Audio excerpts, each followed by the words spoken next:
In the 1920s, there have been many laws concerning the minimum drinking age in the United States. In 1933, the 21st Amendment was passed to end prohibition and once again make consuming alcohol legal in the United States. Following the 21st Amendment, the minimum drinking age was 18 years old. In the early 1980s, new studies came out that showed the negative effects of alcohol on the brain, as well as the increase in automobile accidents. In 1984, the Minimum Drinking Age Act was passed to raise the drinking age to 21 years old. The affirmative side supports the proposal, be it resolved that the United States government overturn the Minimum Drinking Age Act of 1984. We will prove that reverting to the original drinking age of 18 would be logical and even beneficial for American citizens. There are several reasons why this is the case. In many European societies, consuming alcohol is not limited to people over 21 years old. In fact, when many Europeans are young, they are exposed to alcohol and taught to drink responsibly. My colleague Matt will later point out the benefits of learning responsible drinking and compare those to the problems that arise when someone is suddenly allowed to purchase and consume alcohol irresponsibly. In addition to learning responsible drinking, repealing the Minimum Drinking Age Act of 1984 will boost our economy. For several years, our economy has been suffering. By allowing people 18 and older to purchase alcohol, it will increase sales significantly. Many alcohol and liquor stores are locally owned, and communities all across America will see the economic benefits of a reduced drinking age. Moreover, the methods used to enact the Minimum Drinking Age Act of 1984 were wrong, and could even be considered unconstitutional. When the law was first being passed, the federal government had to force states to enact this law by threatening to cut 10% of their funds for highways.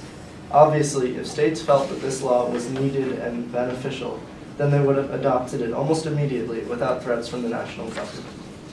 These methods could also be seen as unconstitutional.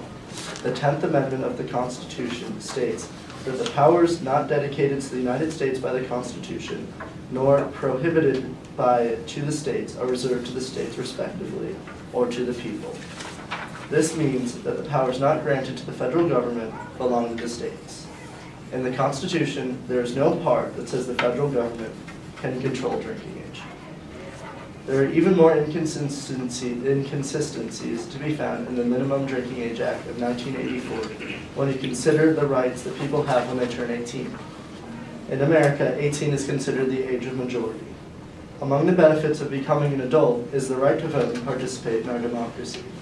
If someone has the right to vote, they're given the responsibility to decide how our country should be run. By voting, they're making decisions that could affect over 300 million people. However, if someone is under 21 years old, they are deemed too irresponsible to purchase alcohol. Furthermore, when someone reaches 18 years old, they can purchase tobacco products. Tobacco has been proven to cause more harm than alcohol to the individual and the people surrounding them. According to the Centers for Disease Control and Prevention, there are over 4,000 chemicals in a cigarette. Over half of them can cause cancer. Every year, there are 400,000 deaths caused by smoking, including secondhand smoke. That is equal to the population of Minneapolis, Minnesota. Alcohol, on the other hand, is responsible for 80,000 deaths. While still a large number, if the government is concerned about the health of its citizens, they would put more restrictions on tobacco and less on alcohol. Even more shocking is the fact that you can join the United States military and retire 4 years before you are legally allowed to touch alcohol. At age 17, you can enlist in the Army and be sent off to fight in a foreign country. The risks of joining the military are high and include deaths and debilitating injuries. Also, there is a great deal of responsibility that is given to the people in the military. They are responsible for handling expensive weapons with deadly capabilities and fighting to carry out the plans of the United States government. However, despite the risks and responsibilities given to young soldiers, they are considered too young and too irresponsible and immature to purchase and consume alcohol. The Minimum Drinking Age Act of 1984 is plagued with inconsistencies and flaws. In many European countries, children are taught how to drink alcohol responsibly. In America, it is illegal to drink alcohol if you are under 21 years old. This leads to irresponsible drinking habits because they do not know how to be smart with alcohol. Repealing this act will also benefit our economy. Local liquor stores will experience significant gains in sales and revenues if this act is repealed. The methods in which the Minimum Drinking Age Act of 1984 was passed are not only wrong, they could be considered unconstitutional.